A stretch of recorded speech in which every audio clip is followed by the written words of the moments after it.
오늘 우리가 함께 읽은 본문 말씀을 통해서 우리가 오늘 좀 신앙생활을 올바르게 하기 위해서, 신앙생활을 잘 하기 위해서 우리가 세 가지 정도 잘 다스려야 하는 것이 있습니다. 결론부터 말씀드리면, 첫째는 우리가 올바른 신앙생활을 하기 위해서는요, 우리의 생각을 잘 다스려야 되고, 그 다음에 두 번째로 행동, 생활을 잘 다스려야 되고, 세 번째로는 뭐니 해도 또 우리가 이 돈, 금전을 잘 다루어야 합니다.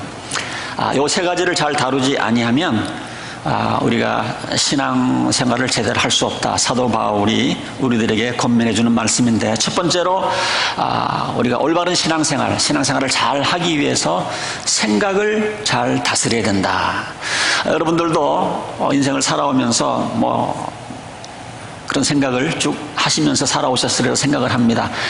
우리가 평상시 우리가 가지고 있는 이 생각에 엄청난 파워가 있다. 생각. 내가 무슨 생각을 하느냐에 따라서 내 인생이 확 바뀔 수 있다는 것은 여러분들이 그동안 인생을 살아오면서 친히 경험하신 것이라고 생각을 합니다. 여러분들도 많이 들어보신 내용이죠. 내가 무슨 생각을 하느냐에 따라서 그 생각으로 말미암아 행동이 나타나고, 그 행동이 자꾸 쌓이면 그 행동이 습관이 되고, 그 습관이 결국은 내 성격을 이루고, 그 성격이 결국은 내 인격이 된다. 그러니까 시발점은 생각입니다. 우리가 평상시에 무슨 생각을 하고 있는가 참 중요합니다. 잠시 지난 일주일 동안 내가 어디에 골몰하면서 무슨 생각을 제일 많이 하면서 살았는지 잠시 한번 지난 일주일의 삶을 되돌아보시기 바랍니다. 지난 일주일 동안 내가 무슨 생각을 하고 있었는가, 온통 무슨 생각을 하고 있었는가. 상담학에서 보면 사고방식 변화치료법이라는 것이 있습니다. 이것이 뭐냐고 그러면, 현재 처해 있는 상황에서 어떤 상황이든지 그 상황을 긍정적으로도 볼 수가 있고 부정적으로도 볼 수 있는데, 이 사고방식을, 생각을 긍정적인 대로 전환을 하면서 그 상담자를 치유하는 그런 치유 방법입니다. 그래서 내가 처해 있는 이 부정적인 상황을 긍정적으로 바꾸게 함으로 인해서 정신적인 문제가 해결되고, 정신적인 문제가 해결되니까 육체적인 문제도 해결되는 그런 치료법인데, 실질적으로 많은 그런 임상 실험을 통해서 약물 치료보다도 약 3배 정도가 높은 75% 이상의 5배 이상이 높은 효과가 냈다고 하는 그런 임상 결과 발표들을 우리는 읽을 수가 있습니다. 그러니까 우리가 생각이라는 게 이렇게 파워풀하다라는 거예요. 우리 생각이라는 것이 얼마나 중요한가를 나타내고 있습니다. 사도 바울은 이것을 분명히 알았어요. 그래서 오늘 우리가 읽은 말씀에 우리가 생각을 지배를 해야 되는데, 8절에 보니까 형제 자매 여러분, 무엇이든지 생각할 때마다 참된 것, 생각할 때마다 경건한 것, 생각할 때마다 옳은 것, 생각할 때마다 순결한 것, 생각할 때마다 사랑스러운 것, 생각할 때마다 명예로운 것, 덕스러운 것, 칭찬할 만한 것, 이 모든 것에만 좀 골똘히 거기에 포커스를 맞추며 생각을 하라. Think about such things. 영어로 think라는 말을 썼어요. 좀 그런 생각을 좀 많이 하라는 겁니다. 좋고 아름답고 긍정적인 게 마음을 쏟고 여기에 집중을 하라고 하는 얘기입니다. 그래서 우리의 생각을 그런 것에 saturate, 그런 것에 젖어들을 수 있도록 그렇게 하라라고 우리들에게 권면의 말씀을 해주고 있습니다. 자, 왜 이런 사도 바울의 권면이 이런 권면을 할까요? 우리는 죄된 본성을 가지고 있기 때문에요, 가만히 있으면, 내가 신경 쓰지 아니하면 우리의 생각은 긍정적인 것보다도 부정적으로 기울게 되어 있습니다. 우리 사람들은 긍정적인 생각보다는 부정적인 생각을 하는 것이 더 익숙해져 있어요. 여러분 한번 예를 들어볼까요? 여러분 어떤 사람 떠올리면서 내가 이 사람이 너무너무 고마워서, 이 사람이 너무너무 감사해서 내가 밤잠을 설친 그런 경험이 있으세요? 너무 고마워서, 감사해서? 아마 그것보다는 어떤 사람을 생각하면서 너무 괘씸해가지고, 너무 속이 상해가지고, 너무 분해가지고 그 사람 때문에 잠을 설경우는 많이 있을 거예요. 우리 마음은 긍정적인 것보다는 항상 부정적인 것에 우리의 생각이 꽂혀 있습니다. 그래서 내가 수시로 지금 내가 무슨 생각을 하고 있는지를 체크를 하지 아니하면 우리는 자동적으로 이 부정적인 네거티브한 이런 것에 우리가 자꾸 생각을 흘려버릴 수밖에 없습니다. 그래서 사도 바울이 늘 깨워서 자꾸 생각을 긍정적인 것, 칭찬할 만한 것, 덕스러운 것, 사랑스러운 것, 명예스러운 것, 영광스러운 것에 초점을 맞춰라, 그런 얘기를 하고 있는 겁니다. 자, 여러분, 이게 얼마나 무서운 얘기냐면요, 만약에 내가 내 생각이 그냥 흘러가는 대로 그냥 부정적인 것으로 자꾸 태워져지면요, 이게 한번 그렇게 제동을 걸어놓으면요, 계속 그렇게 흘러갑니다. 우리의 생각은 여러분들 자동차 기어 같다고 생각을 하면 됩니다. 자동차 기어를 이 전진에다 놓으면 자동차가 저절로 앞으로 가지만, 자동차 기어를 후진에다 놓으면 계속 자동차는 뒤로 갈 수밖에 없습니다. 우리의 생각을 긍정적인 데 심으면 점점 긍정적인 데로 가지만, 우리의 생각을 부정적인 데로 심어 놓으면, 기호를 그렇게 바꿔놓으면 계속 우리는 부정적인 데로 갈 수밖에 없어요. 그래서 오늘 이 아침에 우리는 내 생각을 지배하기 위해서는 우리가 한번 멈춰 서서 내가 지금 무슨 생각으로 살아가고 있나, 무슨 생각을 주로 하고 있나, 무슨 생각을 하고 있는지 한번 점검을 해볼 필요가 있습니다. 만약에 내가 지금 온종일 생각하는 것이 부정적인 대로 가는 그런 기어로 지금 변속이 되어 있다면 빨리 긍정적인 대로 바꾸셔야 됩니다. 많은 사람들이 이 생각을 다스리고 그 생각을 지배하는 이런 필요성을 보지 못하고 생각을 컨트롤하지 못해서 생각의 노예가 되어서 자기 정신세계를 상실하고 건강까지 잃어버리고 자기 배우자 힘들게 만들고 자기 자녀들의 삶까지도 망쳐버리는, 아빠의 그 온 정신세계가 너무 부정적이니까 이게 가정에서 영향을 주는 거예요. 가정을 아주 피폐하게 만드는 그런 가정도 우리는 만나게 됩니다. 그래서 우리는 수시로 우리가 무슨 생각을 하고 살아가는지 내 생각을 정리를 하고 점검을 해야 합니다. 수시로 멈춰서서 내가 지금 무슨 생각을 하고 있는지, 내가 지금 내 생각에 이 부정적인 기어가 걸려 있으면 이것을 긍정적으로 바꾸셔야 돼요. 여러분 자신을 위해서, 여러분 배우자를 위해서, 여러분들의 사랑하는 자녀들을 위해서라도 긍정적인 기호로 바꾸셔야 합니다. 어떻게 하면 긍정적으로 바꿀 수가 있습니까? 여기서 성경에서 말하는 참된 것이 무엇입니까? 경건한 것이 무엇입니까? 이런 걸 고민하면서. 자, 그런데 사실 오늘 이 말씀도 보면 조금 추상적일 수가 있습니다. 그래서 제일 좋은 거는 우리 하나님의 백성들, 믿음의 자녀들은 제일 좋은 건 하나님의 말씀을 자꾸 가까이 하는 거예요. 어찌하든지 하나님의 말씀을 가까이 하는 거예요. 우리가 예배도 왜 자꾸 이렇게 정기적으로 나와서 듣습니까? 그래도 예배를 통해서 말씀을 듣습니다. 우리가 왜 성경 자꾸 필독을 하게 합니까? 쓰다 보면 하나님의 말씀을 가까이 하게 됩니다. 말씀을 읽고 필독을 하고 암송을 하고 묵상을 하고 공부를 하는 가운데 내 생각이 하나님의 말씀으로 채워지는 거예요.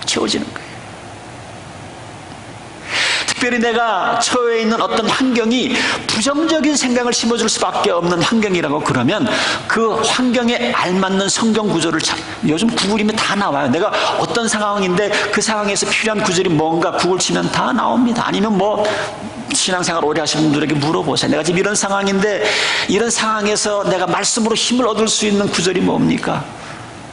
저에게 오시면 제가 가르쳐드리겠습니다. 그 말씀을 묵상하고 암송하고 그러면서 그 어려운 환경을 우리가 이겨나갈 수가 있는 겁니다. 여러분, 오늘 이 아침에 내가 지난 한 주 동안 무슨 생각을 하며 살았는지 내 생각을 한번 점검하셔야 됩니다. 모든 것이 이 생각에서부터 시작을 해요. 생각에서. 자, 두 번째로 우리가 올바른 신앙생활을 하기 위해서 두 번째는 우리의 생활을 다스려야 합니다. 그리고 이 생활을 이걸 잘 우리가 컨트롤, 지배를 해야 합니다. 왜냐하면 우리가 아무리 생각을 다스려도 그것이 우리의 삶 가운데 프랙티스, 삶 가운데 적용이 되지 아니하고 우리의 삶 가운데 거룩하고 아름답고 옳고 올바르고 이런 것들이 나타나지 아니하면 우리는요, 생각은 그렇게 되어 있지만 그런 행동이 따라오지 아니하면 그 다음에 우리는 불안해지게 되어 있어요. 가끔 가다가 그런 상담을 제가 하게 되어지는데 예수를 잘 믿다가 신앙생활을 잘 하다가 심각한 얼굴로 저에게 찾아옵니다. 아무래도 저는 구원받은 사람 같지가 않아요. 저는 이 구원의 확신을 잃어버린 것 같아요.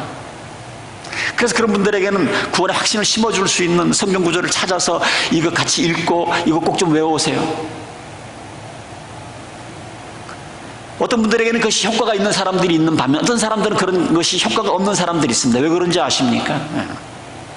자, 우리가 예수님을 나의 구세주와 주님으로 영접을 하면 성령께서 우리 안에 계시기 때문에 우리가 하나님께서 원하시는 것을 분명히 알면서 그것을 거역하든지 하나님께서 분명히 하지 말라고 하는 것에도 불구하고 이것을 알면서 이걸 하게 되면 내 마음속에 평안이 있을까요, 없을까요?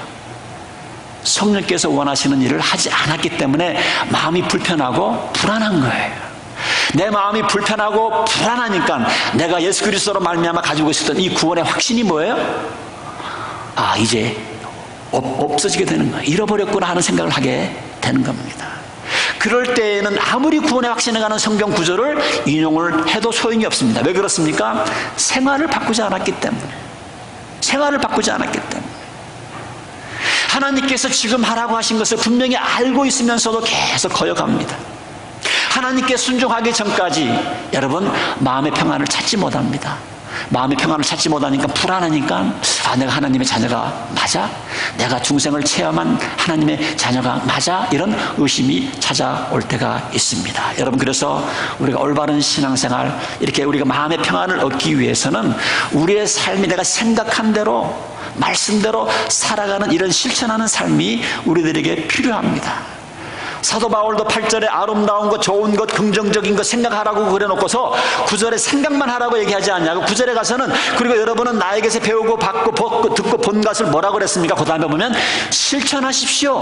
Put it into practice. 생각만 하지 말고 이제는 practice, 실천하라는 거, 실천. 그래서 여러분들 가운데서도 하나님과의 어떤 따뜻함이 사라지고 무언가 내가 좀 구원의 확신이 흔들리고 계신 분들은 한번 심각하게 한번 생각해 보시기 바랍니다. 그동안 오랫동안 하나님께서 좀 이 일 하라고 하신 것이 있었어요. 어떤 거는 하지 말라고 하는 거 있었어요. 그럼에도 불구하고 계속 이 성령께서 말씀하신 것은 내가 불순종함으로 말미암아 내 마음에 불안과 이 구원의 기쁨을 우리가 누리지 못할 수가 있다고 하는 것입니다. 그래서 우리가 두 번째로 다스려야 될 것은 우리의 삶입니다. 우리의 그 실천하는 삶이에요. 우리가 생각한 것, 옳은 것, 바른 것을 우리가 이제는 프랙티스를 해야 우리가 올바른 신앙생활을 할 수가 있습니다. 자, 그 다음에 좀 세 번째 좀 시간을 좀 더 갖기를 원하는데 가장 중요한 것 같아. 우리가 정말 하나님 앞에 올바른 신앙생활을 하기 위해서는 여러분 결국은 이 돈 문제 해결하셔야 됩니다. 뭐니 해도 이 머니를 잘못 컨트롤하면 우리 신앙생활은 제대로 하나님 앞에서 올바른 신앙생활을 할 수가 없습니다. 어떤 그 기독교 단체에서는요, 제자 훈련을 하면서 체크북을 공개하도록 되어 있어요. 그러니까 우리가 돈 쓰는 것에 거기에 내 신앙의 내 삶의 주인이 누구인지를 알 수 있다는 거예요. 여러분들도 오늘 다음 주일날 다 체크북 가져와서 우리 한번 체크북을 한번 이렇게 한번 다 서로 돌아본다고 하면 여러분 자신있게 내올려놓을 사람들이 있습니까? 우리가 올바른 신앙생활 하기 위해서는 이 돈 문제 확실하게 하나님 앞에 매듭 짓고 나가지 않으면 계속 불안하고 우리가 올바른 신앙생활 할 수가 없어요. 우리가 이 돈, 금전, 머니를 우리가 지배할 수 있어야 됩니다. 자, 오늘 본문의 배경을 보면 빌립보 교인들이 감옥에 갇혀있는 바울에게 이제 헌금을 보내죠. 그래서 이것을 받고 너무 기뻐서 쓴 게 사실은 우리가 읽은 빌립보서 내용이 그런 내용입니다. 자, 그러면서 바울은 이 편지를 다 쓰고 끝내면서 다시 한번 빌립보 교인들에게 이 보내준 사랑, 이 사랑의 헌금을 보내준 이 빌립보 교인들에게 그 감사하다는 언급을 하고 있습니다. 자, 그런데 가만 보면 이 바울이 그 헌금을, 사랑의 헌금을 보내줘서 고맙다는 것 같기도 하면서 때로는 헌금을 보내다가 안 보낸 것에 대해서 조금 좀 불만 섞인 그런 내용도 잘못 보면 또 그런 내용도 있는 것 같아요. 10절 같은 데 보면 감사의 표현을 합니다. 나를 생각하는 마음이 여러분에게 지금 다시 일어난 것을 나는 주님 안에서 기뻐합니다. 사실 여러분은 나를 항상 생각하고 있지만 그것을 표시할 기회가 없었습니다. 무슨 이유인지 모르지만 빌립보 교인들이 사도 바울을 돕다가 중간에 중단되었어요. 요즘도 선교사들을 물질적으로 돕겠다고 이렇게 약속해놓고 경제가 어려워지고 교회가 어려워지니까 제일 먼저 끊는 게 선교헌금인데 우리 교회도 빨리 선교헌금 다시 복구해야 됩니다. 제일 먼저 끊는 게 선교헌금이에요. 사도 바울도 빌립보 교인들이 바울을 돕다가 중간에 중단된 것으로 보입니다. 그러다가 다시 돕기 시작을 하니까 그 다음에 이제 감사의 표시를 하는데 11절에 사실은 내가 이런 거 필요 없다는 식의 인상을 주는 말이에요. 내가 궁핍해서 말하는 것이 아니라 너희들이 나한테 헌금을 보내줘도 나는 괜찮고 안 보내줘도 괜찮고 그런 뜻으로 나는 어떠한 처지에서도 스스로 만족하는 법을 배웠다. 나는 비참하게 살 줄도 알고 풍족하게 살 줄도 압니다. 배부르거나 굶주리거나 풍족하거나 궁핍하거나 그 어떤 경우에도 내가 적응할 수 있는 비결을 배웠습니다. 그러면서 그 다음에 아주 유명한 말씀이죠. 나에게 능력 주시는 자 안에서 내가 모든 것을 할 수 있느니라. 자, 그러면서 14절에 보면 그러나 여러분이 나의 고난에 참여한 것은 참 잘한 것입니다. 자, 오늘 이 말씀을 통해서 사도 바울이 얘기하고 하는 여러 가지 많은 깊이 있는 내용이 있겠지만 사실 우리가 예수님을 만나기 전에 하나님을 만나기 전에 사실 우리들의 인생에 있어서 주인은 누구입니까? 우리가 섬겼던 우상은 누구입니까? 사실은 돈입니다. 돈. 제가 여기 오시드나 올라오기 전에 저기 시골에서 목회할 때에 한 젊은 형제 부부가 있었는데 지금도 생각하면 참 우스운데요. 이 부부는요, 세탁소에서 일을 하고, 세탁소가 두 군데 있고, 픽업소터가 하나가 있었나 하여튼 그랬습니다. 그리고 이제 집에 들어와가지고, 맥주 한잔 마시면서, 그날 돈 버는 거, 캐시 세는 그런 재미로 산다고 나한테 자랑을 하시더라고요. 그리고 그 캐시 딱 생거를 갖다가, 그 다음에 이제 비계 밑에다, 비계 안에 딱 집어넣어. 그거 배고 있어. 그거 자는 거야. 그 목사 앞에서 뭘 자랑이라고 또 그렇게 또 얘기하더라고요. 좀 불쌍해서 저는 혼났는데 하나님을 믿지 않는 사람들은 돈에 대한 생각 날마다 우리 믿는 사람들이 날마다 말씀을 묵상하고 하나님을 묵상하듯이 하나님 안 믿는 사람들은 돈이에요. 돈을 묵상하고 돈이 주인이고 돈이 우상이고 돈만 있으면 모든 것을 다 할 수 있다고 하는 그런 생각 가운데 삶을 살아가고 있습니다. 하나님을 위해서 헌신하듯이 하나님을 믿지 않는 사람들은 돈을 위해서 헌신하고 돈이 그들의 하나님입니다. 자, 그런데 우리가 예수님 영접하면 이제 돈이 우리의 주인이 될 수가 없죠. 그러나 우리가 예수님을 나의 구세주 주인으로 영접을 했지만 워낙 오랜 세월 동안에 돈이 내 삶의 주인이 되어서 오랫동안 살았기 때문에 이게 하루아침에 바뀌는 게 쉽지가 않습니다. 그래서 예수 믿은 사람들이 아직도 이 돈의 지배에서 잘 벗어나지 못하는 이유가 거기 있습니다. 그런 사람들에게 설교하다가 헌금 얘기를 하면 금방 시험 받죠. 그런 사람들에게 헌금 얘기를 하면 그냥 마음에 팍 저항감을 느낍니다. 그 교회는 왜 헌금 강조해? 그 목사는 맨날 헌금 강조해? 이런 저항감을 팍 갖게 되는 것을 우리는 보게 됩니다. 그럼에도 불구하고 우리가 올바른 신앙생활을 하기 위해서는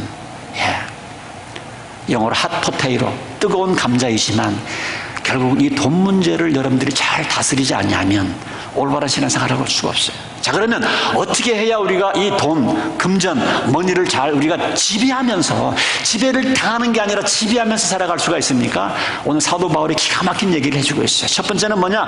자족하는 법을 배워라. 자족하는 법. 자족하는 법이 뭡니까? 12절에 나와 있습니다. 나는 비천하게 살 줄도 알고 풍족하게 살 줄도 압니다. 내가 없으면 없는 대로 내가 감사하며 지낼 수 있고 내가 있으면 있는 대로 감사하며 쓸 수 있는 요게 자족하는 방법입니다. 우리 제 세대나 우리 그 다음 세대는 이런 경험을 못 해봤지만 우리 부모님 세대는 이걸 다 경험하신 분들 아닙니까? 보릿고개 넘어가면서 다 그것도 경험을 해봤고 또 경제가 부흥하면서 또 돈도 또 만져보기도 했고 힘들 때는 힘든 대로 부할 때는 부할대로 다 경험을 해서 이것을 컨트롤할 수 있는 그런 경험도 하신 우리 어르신들도 있습니다. 우리가 돈을 잘 다스려야 돼요. 그러기 위해서는 먼저 배워야 되는 것이 뭐냐면 자족하는 법입니다. 자족하는 법. 없으면 그냥 안 먹고 허리띠 졸라매면서 사는 거예요. 이유는 예수님 때문에 그렇습니다. 13절에 보니까 능력 주시는 자 안에서 내가 어려우면 어려운 대로 내가 살아갈 수 있다는 거예요. 없으면 없는 대로, 그 다음에 있으면 있는 대로. 자, 누구 때문에 이러한 것을 배웠는가? 나에게 능력 주시는 자 안에서 나는 모든 것을 할 수 있다는 겁니다. 예수님 때문에 그렇다는 거예요. 자, 그런데 영적인 눈으로 해석을 하면 지금 내가 잠시 궁핍할 수가 있어요. 그러나 여러분, 영적인 눈으로 보면 내가 예수님을 나의 구세주와 주님으로 영접하고 있는 한, 하나님을 나의 아버지로 모시고 있는 한, 우리는 실질적으로 궁핍한 사람들이 아니에요. 우리는 궁핍한 사람들이 아닙니다. 사실 내가 요즘 뭐 지금 현금이 없는 것이지, 내 하나님 아버지가 엄청난 부자인데 내가 지금 캐시가 없는 것 뿐이지. 예수님도 마태복음 6장 31절에 이런 말씀하셨습니다. 그러므로 무엇을 먹을까, 무엇을 마실까, 무엇을 입을까 걱정하지 말아라. 너희는 먼저 하나님의 나라와 그 의를 구하라. 그리하면 이 모든 것을 너에게 더하여 주시리라. 이것이 예수님의 약속입니다. 우리의 초점이 하나님의 나라와, 우리의 초점이 하나님의 말씀대로 살아가는 의를 구하면서 살면 먹고 입고 마시는 이 문제에 하나님께서 채워주시겠다고 약속을 하셨습니다. 근데 미리는 안 주시겠다는 거, 필요할 때마다 채워주시겠다고 그랬어요. 근데 우리가 문제는 뭐예요? 미리 달라는 거 아니에요. 미리 안 주니까 불안하고, 미리 안 주니까 하나님 앞에 컴플레인하고. 근데 여러분들, 진짜 부자는요, 캐시 안 갖고 다닙니다. 진짜 부자는 다 세이브 해놓잖아요. 하나님이 말씀하십니다. 필요하면 수표책에 써라. 내 이름으로 구해라.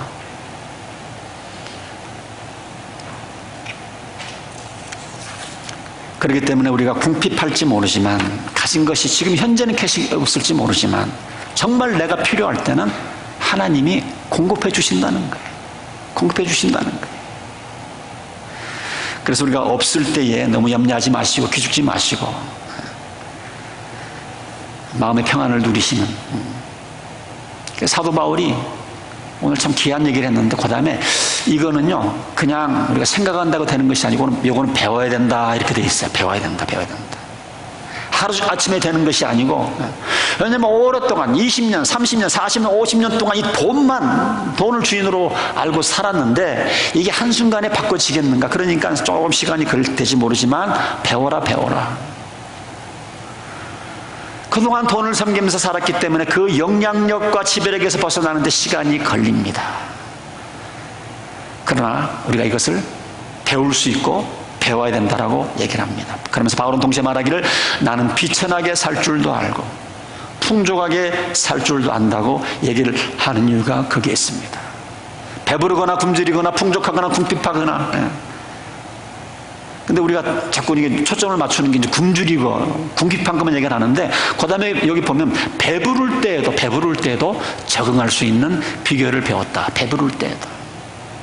뭐 풍족한데 배부른데 이게 우리가 배울 것이 있겠나 그러는데 그렇지 않습니다. 여러분, 풍족하다고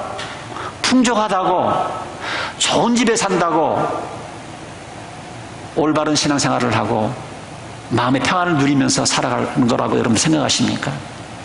사람 마음은요, 조금 소유를 하면 더 갖고 싶은 소유가 다 있습니다. 100이면 100, 1000이면 1000 다 있습니다. 여러분들 주위에 내가 돈 요만큼 벌었으니까 이제 그만 벌어야 되겠다고 하는 사람 보셨어요? 돈이 벌리네? 더 벌어야지. 나보다 돈 더 많이 번 사람 있네? 더 벌어야지. 그러다 보니까 항상 더 갖고 싶은 마음 속에서, 비교의식 속에서 항상 마음에 평안이 없습니다. 여러분, 이게 참 우리 평신도들만 얘기하는 것이 아니라, 제가 어느 한 세미나에 갔더니 미국 목사님이 그런 얘기를 하시더라고요. 미국 목사님이. 후배 목사님들이 그런 얘기를 하시더라고요. 목회를 하면서 교인이 얼마 모이느냐, 거기에 초점을 맞추면서 목회를 하면 목회가 재미없을 거라고, 그러면서 그런 얘기를 하시더라고요. 목회자들이 제일 처음에 교회를 개척을 할 때에 교회 개척 멤버 한 서너 명만 있어도 좋을 텐데, 이 개척 멤버 서너 명도 못 구하는 거예요. 몇 년 동안 자기 가족만 예배를 드리는 거예요. 그러다가 서너 명이 생기면 그렇게 감사하고 기쁘고, 근데 거기서 끝나는 것이 아니라 한 10명 됐으면 좋겠다.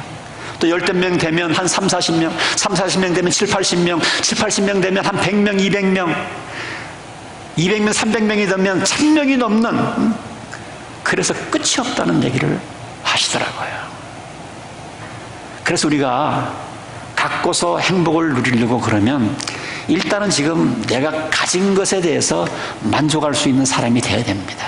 지금 내가 처해져 있는 이 상황 속에서 감사할 수 있는가? 내가 지금 누리고 있는 것을 가지고 내가 자족할 수 있는가? 오늘 여러분들에게 질문을 던지기를 원합니다. 지금 나의 모든 이 환경, 그 모든 환경을 여러분들이 억셉트하면서 자족할 수 있으세요? 자족할 수 있는 방법도 여러분들에게 알려드리기를 원합니다. 여러분들, 내가 이렇게 정말 내가 누리고 있는, 가지고 있는 것에 행복을 누리고 만족할 수 있기를 원한다 그러면 여러분, 자기 분수를 아는 게 참 중요한 것 같아요. 성경에 보면 자기 분수에 맞게 신앙생활 하라고 하는 얘기가 참 많이 나옵니다. 기분 나쁘게 듣지 마시고요. 정말 분수에 맞게 살아가는 것 참 중요합니다. 구약 성경에 나오는 다윗을 보면요, 이 사람 참 얼마나 겸손한지 늘 자기 분수, 자기 위치, 자기가 어디서부터 왔는지를 잘 아는 그런 사람이에요. 그래서 시편에 보면, 다윗이 쓴 시편을 보면 항상 감사해요. 항상 감사. 자기는 자기가 누군지를 알기 때문에 내가 지금 이 처해진 이 상황은 너무 감사하다는 거예요. 너무 감사. 시편 16편 5절 6절 한 구절 읽어드릴까요? 아, 주님, 다윗이 쓴 시입니다. 아, 하나님이야말로 내가 받을 유산의 몫입니다. 그러니까 내가 갖고 있는 것이 물질이 아니라 주님만 있으면 오케이.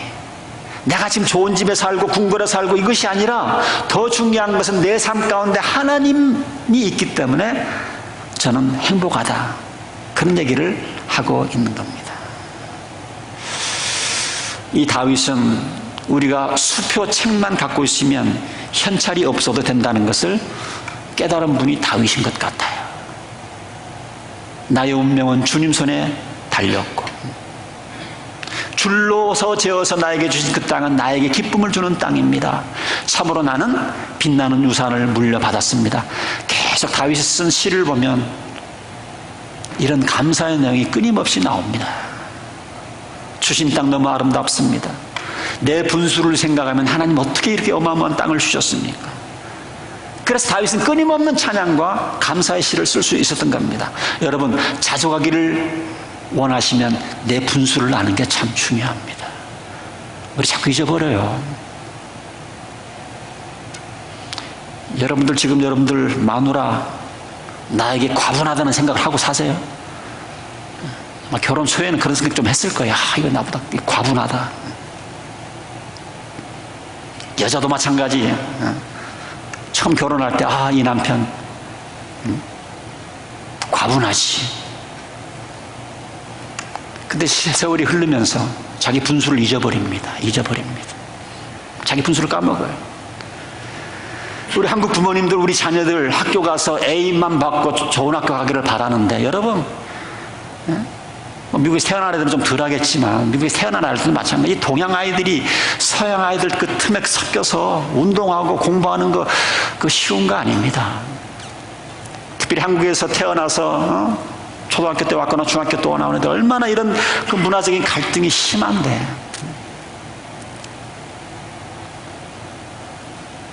그냥 아이들 미국에 와서 잘 정착하고 건강하게 살아가는 것 감사하지 못하고, 좋은 대학 못 갔다고, 점수 많이 못 받았다고.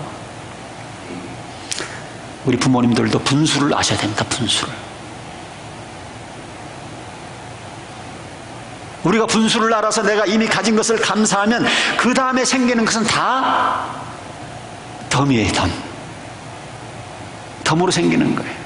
그러니까 내 분수를 모르니까 하나님이 그렇게 주어도 이거는 당연한 거로 생각을 하는 거예요. 당연한 거로 생각을 합니다.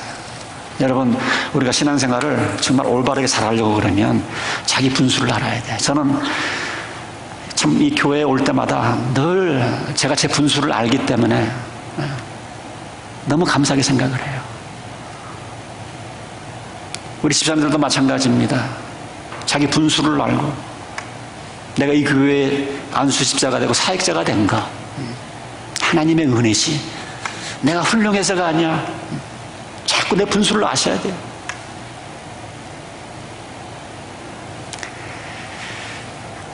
그래서 우리가 신앙생활 하면서 때로 평안을 누리지 못하는 이유가 자꾸 내가 소유하다 보니까 또 잃어버릴 것 같은 두려움이 생길 때가 많이 있습니다. 그래서 여기서 궁핍할 때뿐만이 아니라 풍성할 때도 참 조심해야 됩니다.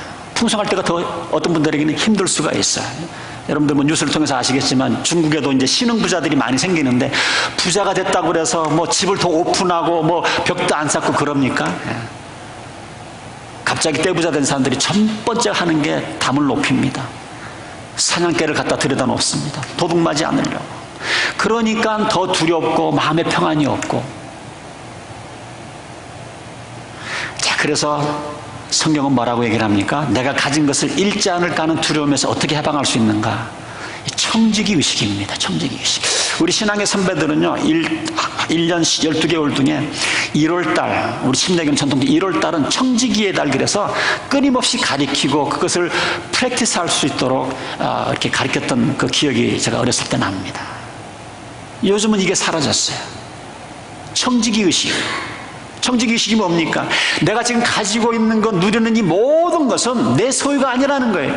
자녀들조차도 내 소유가 아니고 하나님이 나에게 지금 이 세상 살아가는 동안에 잠시 맡겨주신 것, 하나님 것을 내가 인생을 살아가는데 맡겨주신 것, 이게 청지기 의식입니다. 청지기 의식이. 그리고 생각만 그렇게 하는 것이 아니라 우리가 삶 가운데서 그렇게 살아야 된다는 것이죠. 그래서 이런 청지기적인 생각을 가지고 있을 때에 잃어버려도 내 것이 잃어버린 것이 아니고 누구 걸 잃어버린 거, 하나님 것을 잠시 잃어버린 거니까 마음의 두려움과 평안을 뺏길 이유가 없죠. 그리고 내가 주님을 위해서 맡겨주신 그 모든 것을 또 하나님께서 거둬가셨을 때는 또 다른 이유가 있으시겠지. 또 다른 이유가 있으시겠지. 더 좋은 것을 주시기 위해서 그러시겠지. 하나님께서는 우리를 사랑하시고 복 주시기를 원하시고 우리를 쓰기를 원하시는데 왜 이유 없이 내가 가지고 누린 이 모든 것들이 이유 없이 뺏어갈 이유가 어디 있겠는가? 이런 생각을 할 수 있는 분들은 이 청지기 의식이 있는 사람들이에요. 그래서 청지기 의식을 가진 사람들은요, 마음에 염려가 없습니다. 왜냐하면 하나님의 것이니까. 하나님의 것인데 내가 가진 것을 잃지 않을까, 내가 가진 것을 놓치지 않을까 하는 염려가 없습니다. 그래서 우리는요, 정말 이 철저한 이 청지기 의식, 스튜어드십 정말 필요합니다. 그래서 바울은 그런 말을 하고 있는 거예요. 나는 여러분들이 돕고 안 돕고 하는 것이 큰 문제가 아닙니다. 내가 뭐가 있고 없고 큰 문제가 아니라 내가 가지고 안 가지고 이런 것이 중요한 것이 아니고 나는 능력 주시는 자 안에서 내가 모든 것을 할 수 있다. 내 능력 주시지 않으면서 모든 것을 할 수 있다. 그러나 그럼에도 불구하고 바울은 헌금 보내기를 또 권장을 하고 헌금 받은 것에 대해서 감사하고 또 여러분들의 삶도 계속 이렇게 이웃을 돕는, 선교사를 돕는 그런 삶을 살 것을 격려를 하고 있습니다. 그런 이유는 뭐냐면 그 돕는 사람들의 그 이익을 위해서 그렇습니다. 17절 말씀에 보시면 나는 선물을 구하는 것이 아니라 여러분에게 이롭게 될 풍성한 열매를 구하는 것입니다. 여러분에게 이롭게 될 풍성한 열매를 구하는 것입니다. 여러분들이 바울을 도움으로 거기서 끝나는 것이 아니라 여러분들이 바울을 도움으로 말미암아 그 일로 말미암아 하나님께서 여러분들의 사역에, 여러분들의 삶에 더 풍성한 것을 허락해 주신다는 사실을 사도 바울은 깨달았던 것입니다.